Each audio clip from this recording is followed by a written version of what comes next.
Hello everyone, എല്ലാവർക്കും നമസ്കാരം. ഇന്നത്തെ സെഷനിലേക്ക് എല്ലാവർക്കും സ്വാഗതം. അപ്പോൾ ഇന്ന് എടുക്കാൻ പോകുന്നത് നമ്മൾ തിരുവിതാംകൂർ രാജാക്കന്മാർ സ്റ്റാർട്ട് ചെയ്തിട്ടുണ്ടായിരുന്നു. പാർട്ട് 4 ആണ് ഇന്ന് എടുക്കുന്നത്. ഓൾറെഡി പാർട്ട് 3 വരെ കഴിഞ്ഞിട്ടുണ്ട്. അപ്പോൾ അത് കാണാം, അത് കണ്ടതിന് ശേഷം മാത്രം ഇത് കാണാം കേട്ടോ. എന്നാലേ നിങ്ങൾക്ക് ഒരു കണ്ടിന്യൂറ്റി കിട്ടുള്ളൂ. ഓക്കെ, അപ്പോൾ ഇന്നത്തെ നമ്മൾ ചർച്ച ചെയ്യുന്നത് ഉത്രം തിരുനാൾ, ആയില്യം തിരുനാൾ, ശ്രീ വിശാഖം തിരുനാൾ, ഈ 3 പേരെയും കുറിച്ചാണ്. ചെറിയ ചെറിയ കോഡുകളൊക്കെ വെച്ചിട്ടാണ് ക്ലാസ് എടുക്കുന്നത്. അപ്പോൾ നമുക്ക് ക്ലാസ്സിലേക്ക് കിടക്കാം. ഫസ്റ്റ് വൺ, ഉത്രം തിരുനാൾ. കഥകളിയുടെ സുവർണ കാലഘട്ടം എന്നറിയപ്പെടുന്ന കാലഘട്ടമായിരുന്നു ഉത്രം തിരുനാളിൻ്റെത്. ഓക്കെ, ചാന്നാർ സ്ത്രീകൾക്ക് മാറുമറിക്കാനുള്ള സ്വാതന്ത്ര്യം അനുവദിച്ചു കൊടുത്തു. എപ്പോഴാണ്? 1859 ജൂലൈ 26. പെൺകുട്ടികൾക്ക് വേണ്ടി സ്കൂൾ ആരംഭിച്ചു. നേപ്പിയർ മ്യൂസിയം സ്ഥാപിച്ചു. വൈദ്യശാസ്ത്രത്തിൽ തൽപരനായ രാജാവായിരുന്നു. ഫസ്റ്റ് പോസ്റ്റ് ഓഫീസ് വരുന്ന സമയത്ത് രാജാവായിരുന്നു. ജെയിംസ് ധാരാധാരാസ് കയർ ഫാക്ടറി സ്ഥാപിക്കുമ്പോൾ ഇദ്ദേഹമായിരുന്നു രാജാവായിട്ടുണ്ടായിരുന്നത്. ഒന്നാം സ്വാതന്ത്ര്യ സമര കാലം, അതെ നമുക്കറിയാം 1857. അപ്പോൾ ആ ഒന്നാം സ്വാതന്ത്ര്യ സമര കാലഘട്ടത്തിൽ തിരുവിതാംകൂർ ഭരിച്ചിരുന്നത് ഉത്രം തിരുനാളാണ്. ഊഴിയം വേല നിർത്തലാക്കി. അപ്പോൾ ഇത്രയും കാര്യങ്ങൾ മാത്രമേ ഉള്ളൂ ഉത്രം തിരുനാളിന്. അപ്പോൾ ഒന്ന് ചെറിയ ചെറിയ കൂട് വെച്ചിട്ട് ഒന്ന് ഞാൻ പറഞ്ഞുതരാം. ഓക്കെ, അപ്പോൾ ഈ ഉത്രം തിരുനാൾ എന്നാണല്ലോ പേര്. അപ്പോൾ ഉത്രം എന്നുള്ളത് ഞാൻ കണക്ട് ചെയ്തിട്ടുള്ളത് വസ്ത്രം ആയിട്ടാണ്. ഉത്രം വസ്ത്രം, ഉത്രം വസ്ത്രം. ഓക്കെ, അപ്പോൾ ഇത് ആയിട്ട് കണക്ട് ചെയ്ത് കഴിഞ്ഞാൽ നമുക്ക് 2-3 പോയിന്റ്സ് ഒക്കെ നമുക്ക് ഒന്ന് പിടിച്ചെടുക്കാൻ പറ്റും. ഓക്കെ, ഞാൻ പറയാം. കഥകളിയുടെ സുവർണ കാലഘട്ടമാണ് ആരുടേത്? ഉത്രം തിരുനാളിൻ്റെത്. അപ്പോൾ ഈ കഥകളി എന്നൊക്കെ പറയുമ്പോൾ ഒരുപാട് ഡ്രസ്സൊക്കെ ഒരുപാട് വസ്ത്രമൊക്കെ ഇട്ടിട്ടാണല്ലോ കഥകളിക്ക് ചെയ്യുക. നമുക്കറിയില്ല. അപ്പോൾ ആ ഒരു രൂപം ഒന്ന് മനസ്സിലേക്ക് വരും. അപ്പോൾ കഥകളി, അപ്പോൾ ഒരുപാട് ഒരു ഡ്രസ്സ് അല്ലെ, വെള്ള അതുപോലെ ചുവപ്പൊക്കെ കളറുള്ള ഒരുപാട് കാര്യങ്ങളൊക്കെ ഇൻക്ലൂഡ് ചെയ്തിട്ടാണ് ഒരു കഥകളിയുടെ വേഷം എന്ന് പറയുന്നത്. അപ്പോൾ അത് ആ ഒരു കഥകളി എന്ന് പറയുമ്പോൾ നിങ്ങൾക്ക് വസ്ത്രം ആയിരിക്കണം, അതിൻ്റെ കഥകളിക്ക് യൂസ് ചെയ്യുന്ന വസ്ത്രം, അതായത് ആ ഒരു ഡ്രസ്സിങ് സ്റ്റൈൽ ആയിരിക്കണം നിങ്ങൾ മനസ്സിലേക്ക് വരേണ്ടത്. അങ്ങനെ ആകുമ്പോൾ നമുക്ക് കഥകളിയെ ഉത്രമായിട്ട് കണക്ട് ചെയ്യാൻ പറ്റും. അപ്പോൾ ഉത്രം എന്താണ് പറഞ്ഞത്? വസ്ത്രം. കഥകളിയുടെ സുവർണ കാലഘട്ടം എന്നറിയപ്പെടുന്നത് ഉത്രം തിരുനാളിൻ്റെ കാലഘട്ടമാണ്. ഓക്കെ, മനസ്സിലായല്ലോ. നെക്സ്റ്റ്, ചാന്നാർ സ്ത്രീകൾക്ക് മാറുമറിക്കാനുള്ള സമ്പ്രദായം അനുവദിച്ചു, സ്വാതന്ത്ര്യം അനുവദിച്ചു. ഓക്കെ, മാറുമറിക്കുക എന്ന് പറയുന്നത് എങ്ങനെയാണ്? ഒരു തുണി കൊണ്ടല്ലേ, ഒരു വസ്ത്രം കൊണ്ടല്ലേ മാറുമറിക്കുന്നത്. അപ്പോൾ വസ്ത്രം ഉത്രമായിട്ട് കണക്ട് ചെയ്യാലോ. അങ്ങനെ ചാന്നാർ സ്ത്രീകൾക്ക് മാറുമറിക്കാനുള്ള, അപ്പോൾ വസ്ത്രമായിട്ട് കണക്ട് ചെയ്യുക, വസ്ത്രം ഉത്രം, സ്വാതന്ത്ര്യം അനുവദിച്ചു. ഓക്കെ, അപ്പോൾ അതിൻ്റെ ഡേറ്റ് ഇമ്പോർട്ടൻ്റ് ആണ്. 1859 ജൂലൈ 26. 1859 ജൂലൈ 26 ഉത്രം തിരുനാൾ ചാന്നാർ സ്ത്രീകൾക്ക് മാറുമറിക്കാനുള്ള സ്വാതന്ത്ര്യം അനുവദിച്ചുകൊണ്ടുള്ള വിളംബരം പുറപ്പെടുവിച്ചത്. അപ്പോൾ ഈ മാറുമറിക്കുക അല്ലെ, ചാന്നാർ സ്ത്രീകൾക്ക് മാറുമറിക്കാനുള്ള സ്വാതന്ത്ര്യം എന്ന് പറയുന്നത് ഒരു വലിയ സംഭവമാണല്ലോ. അപ്പോൾ 9, ഓക്കെ, 1859. അപ്പോൾ ജൂലൈ ആയിട്ട് അങ്ങനെ കണക്ട് ചെയ്യാൻ പറ്റും. അപ്പോൾ ഞാൻ കണക്ട് ചെയ്തിട്ടുള്ളത് ചാന്നാർ സ്ത്രീകളൊക്കെ ഭയങ്കര പണിയെടുക്കുന്ന, ജോലി എടുക്കുന്ന സ്ത്രീകളാണെന്ന് കണക്ട് ചെയ്താൽ മതി. ചാന്നാർ സ്ത്രീകൾ നല്ല ജോലി എടുക്കുന്ന സ്ത്രീകളാണെന്ന് കണക്ട് ചെയ്താൽ മതി. അങ്ങനെ ജോലിയായിട്ട് കണക്ട് ചെയ്യാലോ. നെക്സ്റ്റ് 26. അങ്ങനെ ചാന്നാർ സ്ത്രീകൾക്ക് മാറുമറിക്കാനുള്ള സമ്പ്രദായം അനുവദിച്ച് പുറപ്പെടുവിച്ചത് വിളംബരം പുറപ്പെടുവിച്ചത് 1859 ജൂലൈ 26. ഓക്കെ ആണല്ലോ. നെക്സ്റ്റ്, പെൺകുട്ടികൾക്ക് വേണ്ടി സ്കൂൾ ആരംഭിച്ചു. പെൺകുട്ടികൾക്ക് വേണ്ടി സ്കൂൾ ആരംഭിച്ചു. നേപ്പിയർ മ്യൂസിയം സ്ഥാപിച്ചു. നേപ്പിയർ മ്യൂസിയം സ്ഥാപിച്ചു. എവിടെയാണ്? തിരുവനന്തപുരത്താണ്. ഓക്കെ, അന്നത്തെ തിരുവിതാംകൂർ. ഓക്കെ, അപ്പോൾ ആദ്യത്തെ മ്യൂസിയം കൂടിയാണ് കേട്ടോ ഇത്. നേപ്പിയർ മ്യൂസിയം എന്ന് പറയുന്നത് ആദ്യത്തെ മ്യൂസിയമാണ്. നേപ്പിയർ മ്യൂസിയത്തെ കുറിച്ച് ഞാൻ കുറച്ച് 2-3 കാര്യങ്ങളൊന്നും പറയാം. ഓക്കെ, അപ്പോൾ നേപ്പിയർ മ്യൂസിയം എന്താ പറയുക, ഉത്രം തിരുനാളിൻ്റെ നിർദ്ദേശം അനുസരിച്ച് തിരുവനന്തപുരത്ത് മ്യൂസിയം സ്ഥാപിക്കാനായി കമ്മിറ്റി പ്രവർത്തനം ആരംഭിച്ച വർഷം 1855. തിരുവനന്തപുരം മ്യൂസിയം സ്ഥാപിതമായത്, അതായത് ഈ നേപ്പിയർ മ്യൂസിയം തിരുവനന്തപുരത്ത് സ്ഥാപിതമായത് 1857. മ്യൂസിയം 57. ഓക്കെ, എപ്പോഴാണ്? അത് ഒന്നാം സ്വാതന്ത്ര്യ സമരം നടന്ന സമയമല്ലേ, 1857. ഓക്കെ, ഒരു പുതിയ മന്ദിരം നിർമ്മിക്കുകയും മ്യൂസിയം അതിലേക്ക് മാറ്റുകയും ചെയ്തത് 1880. ഓക്കെ, നെക്സ്റ്റ് 1880 ആരംഭിച്ച ഈ മ്യൂസിയത്തിന് നൽകിയ പേരാണ് നേപ്പിയർ മ്യൂസിയം. അതായത് ഈ മ്യൂസിയത്തിന് ആദ്യം നേപ്പിയർ മ്യൂസിയം എന്നുള്ള പേരുണ്ടായിരുന്നില്ല. പിന്നീടായിരുന്നു 1880 ഈ മ്യൂസിയത്തിന് നേപ്പിയർ മ്യൂസിയം എന്ന പേര് ലഭിച്ചത്.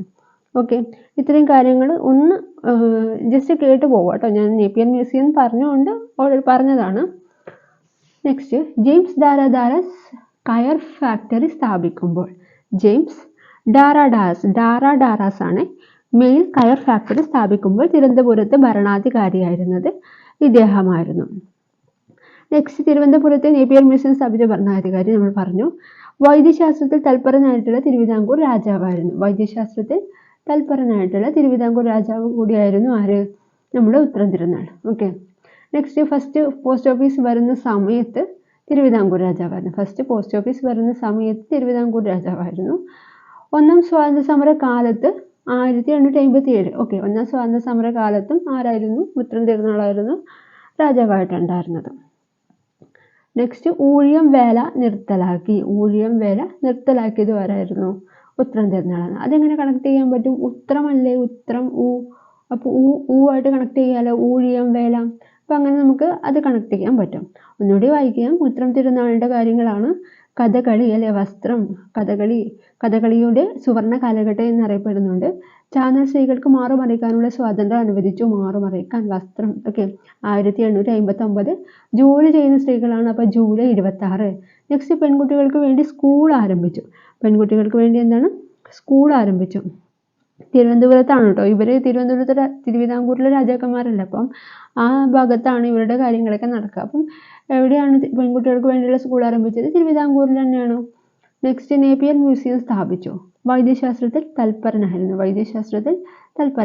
ഫസ്റ്റ് പോസ്റ്റ് ഓഫീസ് വരുന്ന സമയത്ത് ഇദ്ദേഹമായിരുന്നു. ആലപ്പുഴയിലാണ് കേട്ടോ ഫസ്റ്റ് പോസ്റ്റ് ഓഫീസ്. 1857. നമ്മൾ ഒന്നാം സ്വാതന്ത്ര്യ സമരത്തിൻ്റെ കാലഘട്ടത്തിൽ തന്നെയാണ്. അപ്പോൾ അതും ഇതുമായിട്ട് നമുക്കൊന്ന് സെയിം വർഷമാണല്ലോ. അപ്പോൾ നമുക്ക് മനസ്സിലാക്കാൻ പറ്റുന്നതേ ഉള്ളൂ. ആലപ്പുഴയിൽ ആദ്യ പോസ്റ്റ് ഓഫീസ് 1857 സ്ഥാപിതമായപ്പോൾ തിരുവിതാംകൂർ രാജാവായിരുന്നു നമ്മുടെ ഉത്രം തിരുനാൾ. ജെയിംസ് ഡാറാഡാസ് മെയിൻസ് കയർ ഫാക്ടറി സ്ഥാപിക്കുമ്പോഴും ഇദ്ദേഹമായിരുന്നു. ഒന്നാം സ്വാതന്ത്ര്യ സമരകാലത്ത് 1857 ഉത്രം തിരുനാളാണ് രാജാവ്. നെക്സ്റ്റ് ഊഴിയം വേല നിർത്തലാക്കി. ഊഴിയം വേല എന്ന് പറഞ്ഞാൽ അടിമകളുടെ മക്കൾക്ക് സ്വാതന്ത്ര്യം അനുവദിച്ചുകൊണ്ട് ആണ് ഈ ഊഴിയം വേല നിർത്തലാക്കിയിട്ടുള്ളത്. ഓക്കെ. അടിമകളുടെ മക്കൾക്ക് സ്വാതന്ത്ര്യം അനുവദിച്ചുകൊണ്ട് ഊഴിയം വേല നിർത്തലാക്കിയ ഭരണാധികാരിയാണ് ആര്? നമ്മൾ ഉത്രം തിരുനാൾ. ഓക്കെ ആണല്ലോ. അപ്പോൾ നമുക്ക് നെക്സ്റ്റിലേക്ക് പോവാം. ആയില്യം തിരുനാൾ ഞാൻ ഒന്ന് വായിക്കാം, ഒന്ന് ശ്രദ്ധിച്ച് കേൾക്കാം. സർക്കാർ ജീവനക്കാർക്ക് വാക്സിനേഷൻ ഏർപ്പെടുത്തി. ഹജൂർ കച്ചേരിയിൽ നിന്ന് പൊതുമരാമത്ത് വകുപ്പ് സ്വതന്ത്രമാക്കി. അഞ്ചൽ പൊതുജനങ്ങൾക്ക് തുറന്നു കൊടുത്തു. അഞ്ചൽ എന്ന് പറഞ്ഞാൽ പോസ്റ്റ് ഓഫീസ്, അതാണ് മീൻസ് തപാൽ എന്നൊക്കെ പറയല്ലേ, അതാണ്. നെക്സ്റ്റ് പണ്ടാരപ്പാട്ട വിളംബരം പുറപ്പെടുവിച്ചു. വിക്ടോറിയ രാജ്ഞിയിൽ നിന്ന് മഹാരാജ എന്ന പദവി കിട്ടി. സെക്രട്ടേറിയറ്റ് മന്ദിരം പണി കഴിപ്പിച്ചു. തിരുവിതാംകൂറിലെ ആദ്യ ക്രമീകൃത സെൻസസ് നടന്നത് ഇദ്ദേഹത്തിൻ്റെ കാലഘട്ടത്തായിരുന്നു. മലയാള നാടകത്തിന് തുടക്കം കുറിച്ചു. എങ്ങനെ? ശാകുന്തളം പരിഭാഷയോടുകൂടി ചെയ്തത് ഇദ്ദേഹം തന്നെയാണ്. ഓക്കെ. അപ്പോൾ ഇത്രയും കാര്യങ്ങളാണ് ആയില്യം തിരുനാളിൻ്റെത് മെയിനായിട്ടുള്ളത്. ഞാൻ ഒന്നുകൂടി പറയാം. ഞാനിപ്പോൾ ഇത് കണക്റ്റ് ആക്കിയിട്ടുള്ളത് പിന്നെ ആയില്യം എന്ന് പറയുന്ന സമയത്ത് എൻ്റെ നാളാണ് ആയില്യം. അപ്പോൾ ഞാൻ എന്നുമായിട്ട് തന്നെയാണ് കണക്ട് ചെയ്തിട്ടുള്ളത്. അപ്പോൾ സർക്കാർ ജീവനക്കാർക്ക് വാക്സിനേഷൻ എന്ന് പറയുമ്പോൾ ഞാനൊരു കുറച്ച് കാലത്തേക്ക് ഒരു സർക്കാർ ജീവനക്കാരിയായിട്ടുണ്ടായിരുന്നു. ഓക്കെ.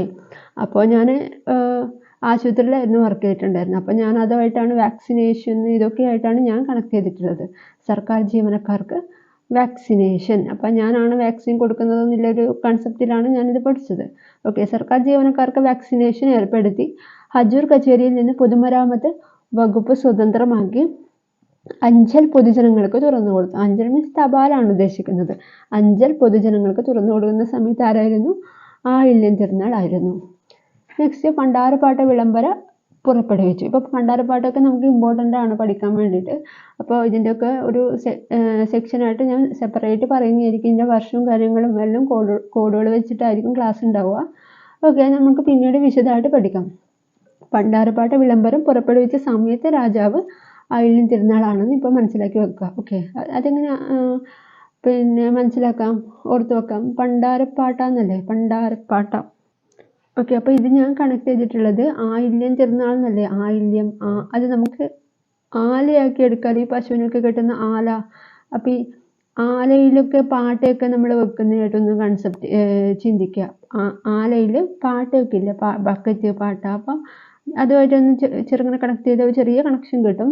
അത്ര നല്ലതൊന്നല്ല, എന്നാലും ജസ്റ്റ് നമുക്ക് തിങ്ക് ചെയ്യാൻ വേണ്ടിയിട്ട് ഓക്കെയാണ്. ആയില്യം തിരുനാൾ, ആയില്യം ആലയായിട്ട് എടുത്ത് ആലയിൽ പാട്ട ഉണ്ടാവുമെന്ന് വിചാരിക്കുക. പണ്ടാരപ്പാട്ട വിളംബരം പുറപ്പെടുവിച്ചത് പാട്ട ആയില്യം.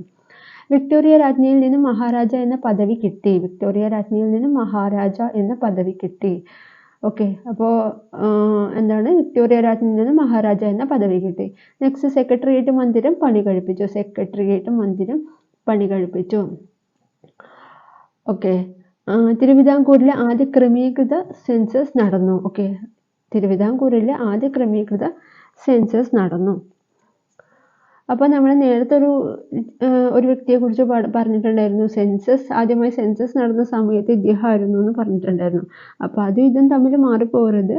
അത് സെൻസസ് ആണ്, ഇത് ക്രമീകൃത സെൻസസ് ആണ് കേട്ടോ. തിരുവിതാംകൂറിലെ ആദ്യ ക്രമീകൃത സെൻസസ് നടന്ന സമയത്ത് ആയില്യം തിരുനാളായിരുന്നു. ഓക്കെ, മലയാള നാടകത്തിന് തുടക്കം കുറിച്ച രാജാവ് കൂടിയായിരുന്നു ആര്? ആയില്യം തിരുനാൾ. മലയാള നാടകത്തിന് തുടക്കം കുറിച്ചത് ആയില്യം തിരുനാളിൻ്റെ ശാകുന്തളം പരിഭാഷയോട് കൂടിയാണ്. ഓക്കെ, അപ്പം നമുക്ക് നെക്സ്റ്റ് പേജിലേക്ക് പോവാം.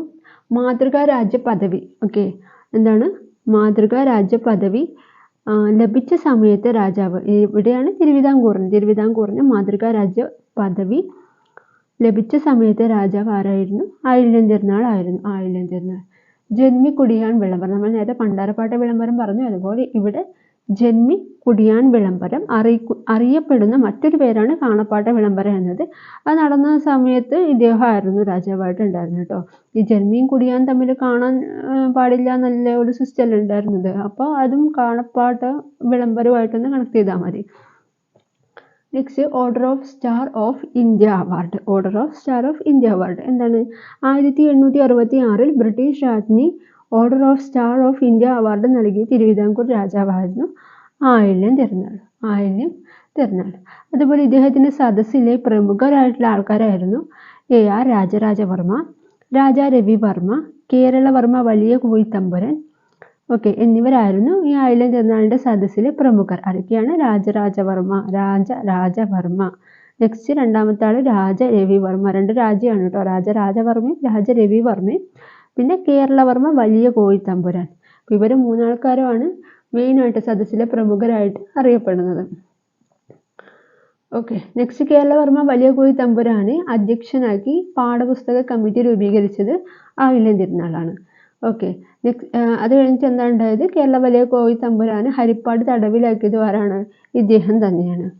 ഓക്കെ, കേരളവർമ്മ വലിയ കോയിത്തമ്പുരാൻ്റെ അധ്യക്ഷനാക്കി പാഠപുസ്തക കമ്മിറ്റി രൂപീകരിച്ചത് ആയില്യം തിരുനാളാണ്. കേരളവർമ്മ വലിയ കോയിത്തമ്പുരാനെ ഹരിപ്പാട് തടവിലാക്കിയ ഭരണാധികാരി ആയില്യം തിരുനാളാണ്.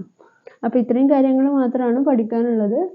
ഓക്കെ, ആയില്യം തിരുനാൾ ചോദിക്കാറുണ്ട്, എക്സാമിനൊക്കെ ചോദിക്കുന്ന കാര്യങ്ങളാണ്. അപ്പോൾ നിങ്ങൾ ഒന്നുകൂടി കേട്ട് പോവുക കേട്ടോ.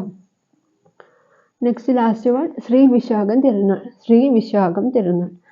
അപ്പോൾ ഈ വിശാഖം എന്ന് പറയുമ്പോൾ നിങ്ങൾക്ക് എന്തെങ്കിലും ഓർമ്മ വരുന്നുണ്ടോ? ശ്രീ വിശാഖം മരച്ചീനിയുമായി ബന്ധപ്പെട്ട് ഭയങ്കര ഇമ്പോർട്ടൻ്റ് കൊടുത്ത ഒരു രാജാവാണ് ശ്രീ വിശാഖം തിരുനാൾ. അതുകൊണ്ട് തന്നെ നമ്മളിപ്പോൾ നമ്മൾ GK പഠിക്കുന്നുണ്ട്, ഓരോരോ വിളകളുടെയും അല്ലെ സങ്കരയിനമൊക്കെ നമ്മൾ പഠിക്കുന്നില്ലേ. അപ്പോൾ അതിൽ മരച്ചീനിയുടെ പല പേരുകളും ശ്രീ എന്ന് വെച്ചിട്ടായിരിക്കും തുടങ്ങുന്നത്. ശ്രീ വിശാഖം എന്നൊക്കെ പറഞ്ഞിട്ടാണ് ശ്രീ വെച്ചിട്ടായിരിക്കും തുടങ്ങുക. അപ്പോൾ നമുക്ക് എന്താ ഓർമ്മ വരേണ്ടത്? ശ്രീ വിശാഖം തിരുനാളിനെയാണ് ഓർമ്മ വരേണ്ടത്. എന്തുകൊണ്ടാണ്? ശ്രീ വിശാഖം തിരുനാൾ മരച്ചീനി കൃഷി അത്രത്തോളം പ്രോത്സാഹിപ്പിച്ചിട്ടുണ്ട് അല്ലേ. ഓക്കെ, ശ്രീ വിശാഖം തിരുനാൾ മരച്ചീനി കൃഷിയാണ് അദ്ദേഹം പ്രോത്സാഹിപ്പിച്ചത്. പോലീസ് വിഭാഗത്തെ പുനഃസംഘടിപ്പിച്ചു. നഞ്ചിനാട്ടിലെ ജലസേചന പദ്ധതി വികസിപ്പിച്ചു. മുല്ലപ്പെരിയാർ പാട്ടക്കരാർ എഴുതി തയ്യാറാക്കിയത്. ഓക്കെ, അതിനെന്താണ് അദ്ദേഹം പറഞ്ഞത്? എൻ്റെ ഹൃദയ രക്തം കൊണ്ട് എഴുതുകയാണ് എന്നാണ് പറഞ്ഞത്. നെക്സ്റ്റ്, ശ്രീ വിശാഖം എന്ന മരച്ചീനി ഇദ്ദേഹത്തിൻ്റെ പേരിൽ അറിയപ്പെടുന്നതാണ്. തിരുവിതാംകൂറിൽ ആദ്യ പരുത്തി മിൽ കൊല്ലത്ത് എന്നാണ്. തിരുവിതാംകൂറിൽ ആദ്യ പരുത്തി മിൽ കൊല്ലത്ത് ആരംഭിച്ചപ്പോൾ രാജാവായിട്ടുണ്ടായിരുന്നത് ഇദ്ദേഹമാണ്. ലാസ്റ്റ് വൺ, വൈസ്രോയിയുടെ എക്സിക്യൂട്ടീവ് കൗൺസിലിൽ അംഗം ആകാൻ ക്ഷണം ലഭിച്ച വ്യക്തിയും രാജാവും ശ്രീ വിശാഖം തിരുനാളാണ്. ഓക്കെ, അപ്പോൾ ഒന്നുകൂടി ഞാൻ വായിക്കാം. ശ്രീ വിശാഖം തിരുനാൾ. മരച്ചീനി കൃഷി. വിശാഖം എന്നൊക്കെ പറയുമ്പോൾ മരച്ചീനി ഓർമ്മിക്കുക. ഓക്കെ, ഈ ശാഖയൊക്കെ ഉണ്ടാവുന്നത് മരച്ചീനിക്കാണെന്ന് ഒന്ന് ചുമ്മാ ഒന്ന് കണക്ട് ചെയ്താൽ മതി. ശാഖ അപ്പോൾ ഒരു സസ്യം, മരച്ചീനി ആയിട്ട് അങ്ങനെ കണക്ട് ചെയ്യുക. മരച്ചീനി കൃഷി. ഓക്കെ, ദെൻ പോലീസ് വിഭാഗത്തെ പുനഃസംഘടിപ്പിച്ചു. നഞ്ചുനാടൻ ജലസേചന പദ്ധതി വികസിപ്പിച്ചു. ഈ മരച്ചീനി എന്ന് പറയുമ്പോൾ, അല്ലെങ്കിൽ നമ്മൾ ഈ ശാഖയാണ് എടുക്കുന്നതെങ്കിൽ ശാഖയൊക്കെ വളരാൻ വേണ്ടി എന്ത് വേണം? ജലസേചനമൊക്കെ വേണ്ടേ? അപ്പോൾ ജലസേചന പദ്ധതി വികസിപ്പിച്ചത് അവിടെ നഞ്ചുനാട്ടിലാണ്. ജലസേചന പദ്ധതി വികസിപ്പിച്ചത് വിശാഖം തിരുനാളാണ്. നെക്സ്റ്റ്, മുല്ലപ്പെരിയാർ പാട്ടക്കരാർ എഴുതി തയ്യാറാക്കിയത് വിശാഖം തിരുനാളാണ്. മുല്ലപ്പെരിയാറിൻ്റെ ചുറ്റുമൊക്കെ ഒരുപാട് ശാഖയിലെ മരങ്ങളൊക്കെ ഉണ്ടെന്ന് ആലോചിച്ചാൽ മതി. പക്ഷേ ഇതിൽ ഓർക്കേണ്ട ഒരു കാര്യം, മുല്ലപ്പെരിയാർ ഒപ്പുവെച്ച സമയത്ത്, വന്ന സമയത്ത്, അതുപോലെ എഴുതിയത് എന്നൊക്കെ പറഞ്ഞ് 2-3 കാര്യങ്ങൾ പഠിക്കാനുണ്ട്. അപ്പോൾ അതുമായിട്ട് കൺഫ്യൂഷൻ ആവരുത്. മുല്ലപ്പെരിയാർ പാട്ടക്കരാർ എഴുതിയത് വിശാഖം എന്ന് പറഞ്ഞൊരു കുട്ടീനെ നമുക്ക് ആലോചിച്ചൂടെ? അപ്പോൾ ഒരു കുട്ടിയായിരിക്കുമല്ലോ എഴുതുന്നത്. അപ്പോൾ വിശാഖമാണ് എഴുതിയത് എന്ന് ആലോചിച്ചാൽ മതി. മുല്ലപ്പെരിയാർ പാട്ടക്കരാർ എഴുതി തയ്യാറാക്കിയത് പറയുമ്പോൾ എഴുതുന്നത് ഒരു കുട്ടിയാണ്. ആ കുട്ടിയുടെ പേര് വിശാഖാണെന്ന് ചിന്തിക്കുക. ഓക്കെ, മുല്ലപ്പെരിയാർ പാട്ടക്കരാർ എഴുതി തയ്യാറാക്കിയതാണ് ശ്രീ വിശാഖം തിരുനാൾ. അദ്ദേഹം എന്താണ് അതിന് പറഞ്ഞത്? എൻ്റെ ഹൃദയ രക്തം കൊണ്ട് എഴുതുന്നതാണെന്നാണ് പറഞ്ഞത്. എൻ്റെ ഹൃദയ രക്തം കൊണ്ട് എഴുതിയതാണ്. അങ്ങനെ പറഞ്ഞത് ആരെന്ന് ചോദിക്കും. എൻ്റെ ഹൃദയ രക്തം കൊണ്ട് എഴുതിയത് അങ്ങനെ പറഞ്ഞത് ആരെന്ന് ചോദിച്ചു കഴിഞ്ഞാൽ ശ്രീ വിശാഖം. എഴുതുന്നതൊക്കെ ആരാണ്? കുട്ടികളാണ്. കുട്ടിയുടെ പേരാണ് വിശാഖം എന്നൊക്കെ ചിന്തിക്കുക. നെക്സ്റ്റ്, ശ്രീ വിശാഖം എന്ന് പറഞ്ഞ മരച്ചീനി ഇദ്ദേഹത്തിൻ്റെ പേരിൽ രൂപപ്പെട്ടതാണ്. ഓക്കെ, അത് ആ പേരിൽ തന്നെ ഉണ്ടല്ലോ. നെക്സ്റ്റ്, തിരുവിതാംകൂറിൽ ആദ്യ പരുത്തി മില്ല് കൊല്ലത്ത്. തിരുവിതാംകൂറിലെ ആദ്യ പരുത്തി മില്ല് എവിടെയാണ് വന്നത്? കൊല്ലത്താണ് വന്നത്. അത് ആരംഭിച്ചപ്പോൾ രാജാവായിരുന്നു ശ്രീ വിശാഖം തിരുനാൾ. നെക്സ്റ്റ്, വൈസ്രോയിയുടെ എക്സിക്യൂട്ടീവ് കൗൺസിലിൽ അംഗം ആകാൻ ക്ഷണം ലഭിച്ച വ്യക്തി കൂടി, രാജാവ് കൂടി ആയിരുന്നു ഇദ്ദേഹം. അപ്പോൾ ഇത്രയും കാര്യങ്ങളാണ് ഇന്നത്തെ ക്ലാസ്സിൽ സംസാരിക്കാനുള്ളത്. നമ്മൾ ആരൊക്കെയാണ് പറഞ്ഞത്? ഉത്രം തിരുനാൾ, ആയില്യം തിരുനാൾ, ശ്രീ വിശാഖം തിരുനാൾ, 3 പേരെ നമ്മൾ പറഞ്ഞിട്ടുണ്ട്. ചെറിയ കോഡുകളൊക്കെ വെച്ചിട്ടാണ് പറഞ്ഞത്. ഇപ്പോൾ കോഡുകളൊക്കെ, ഈ ആയില്യം തിരുനാളൊക്കെ കോഡുകൾ പറയാൻ കുറച്ച് ബുദ്ധിമുട്ടാണ്. അപ്പോൾ അതുകൊണ്ടാണ് ഞാൻ അത്ര വലിയൊരു കോഡിലേക്ക് പോകാഞ്ഞത്. ഓക്കെ, അപ്പോൾ അടുത്ത വീഡിയോ ആയിട്ട് ഞാൻ നെക്സ്റ്റ് വരും. അപ്പോൾ അതിനു മുമ്പ് ഒരു ചെറിയ കാര്യം പറയാം. കറണ്ട് അഫയേഴ്സിൻ്റെയും അതുപോലെ ഇംഗ്ലീഷിൻ്റെയും ക്ലാസ്സുകൾ സ്റ്റാർട്ട് ചെയ്യുന്നുണ്ട്. അപ്പോൾ ഈ ആഴ്ചക്കുള്ളിൽ തന്നെ ഞാൻ ക്ലാസ്സുകൾ അപ്ലോഡ് ചെയ്യുന്നതായിരിക്കും. കോഡുകൾ വെച്ചിട്ടുള്ള ക്ലാസ്സുകളാണ്. ഇപ്പോൾ കറണ്ട് അഫയേഴ്സ് എന്ന് പറയുമ്പോൾ 2023-2024 എല്ലാ പുരസ്കാരങ്ങൾ, അതുപോലെ വ്യക്തികൾ, വിയോഗങ്ങൾ, അതുപോലെ പദവികൾ, പിന്നെ റാങ്കുകൾ, അങ്ങനെ എല്ലാ കാര്യങ്ങളും ഉണ്ടാവും. ബാക്കിയുള്ള മറ്റ് ജനറൽ നോളജുകൾ എല്ലാ കാര്യങ്ങളും ഇൻക്ലൂഡ് ആയിരിക്കും. കോഡുകൾ വെച്ചിട്ടുള്ള ക്ലാസ്സാണ്. അപ്പോൾ പുരസ്കാരങ്ങളൊക്കെ ഇയർ വൈസ് നിങ്ങൾക്ക് പഠിക്കണ്ടേ? അപ്പോൾ ഏത് വർഷമാണ് ചോദിച്ചത്? അപ്പോൾ 2022, 2023, 2024 ഈ ഭാഗങ്ങളിൽ ഉള്ള സ്പോർട്സ് ഞാൻ അത്ര ഒരു പ്രാധാന്യം കൊടുക്കുന്നില്ല. എന്തായാലും ഇൻക്ലൂഡ് ചെയ്യുന്നുണ്ട്. ഓക്കെ, ഇമ്പോർട്ടൻ്റ് ആയിട്ടുള്ള കാര്യങ്ങൾ ഇൻക്ലൂഡ് ചെയ്യുന്നുണ്ട്. ബാക്കി എല്ലാ കാര്യങ്ങളും നമ്മൾ ഇനി മുതൽ ക്ലാസ്സിൽ സംസാരിക്കുന്നതായിരിക്കും. ഓക്കെ, കറണ്ട് അഫയേഴ്സിൻ്റെ ആയാലും ഇംഗ്ലീഷിൻ്റെ ആയാലും കേട്ടോ, 2 ക്ലാസ്സും സ്റ്റാർട്ട് ചെയ്യുന്നുണ്ട്. ഇംഗ്ലീഷിൻ്റേത് സിനോണിംസും ആൻറ്റോണിംസും എടുക്കുന്നുണ്ട്. അതാണ് ആദ്യമായിട്ട് സ്റ്റാർട്ട് ചെയ്യുന്നത്. അപ്പോൾ സിനോണിംസും ആൻറ്റോണിംസിൻ്റെ കാര്യത്തിൽ കുറച്ച് റിസ്ക് ആണല്ലേ, ഒരുപാട് പഠിക്കാനുണ്ട്. ഇപ്പോൾ സിനോണിംസ് ആണെങ്കിൽ ഏകദേശം ഒരു 90 എണ്ണം പഠിക്കാനുണ്ട്. അതുപോലെ ആൻറ്റോണിംസ് ഒരു 70-80 എണ്ണം നമുക്ക് പഠിക്കണം. ഓക്കെ, സിലബസ് അനുസരിച്ച് പഠിക്കണം. അപ്പോൾ ഇതൊക്കെ പഠിച്ചെടുക്കാൻ ബുദ്ധിമുട്ടായിരിക്കും. അപ്പോൾ ചെറിയ ചെറിയ കോഡുകളൊക്കെ വെച്ച് കണക്ട് ചെയ്ത് ഞാൻ എങ്ങനെയാണോ പഠിച്ചത് ആ രീതിയിലായിരിക്കും നിങ്ങൾക്ക് ക്ലാസ് എടുക്കുന്നത്. അപ്പോൾ എളുപ്പമായിരിക്കും. ഡിഗ്രി ലെവൽ എക്സാമിനൊക്കെ പിന്നെ എന്താ പറയുക, ഞാൻ പഠിച്ചത് അതുപോലെ വന്നിട്ടുണ്ടായിരുന്നു. എല്ലാ എക്സാമിനും വരും. അപ്പോൾ കൃത്യമായിട്ട് കണ്ടിട്ട് ഓക്കെ പഠിക്കുക. അപ്പോൾ ഏതായാലും ഇന്നത്തെ സെഷൻ ഇവിടെ അവസാനിക്കാൻ പോവുകയാണ്. നമുക്ക് അടുത്ത ക്ലാസ്സിൽ കാണാം. Thank you.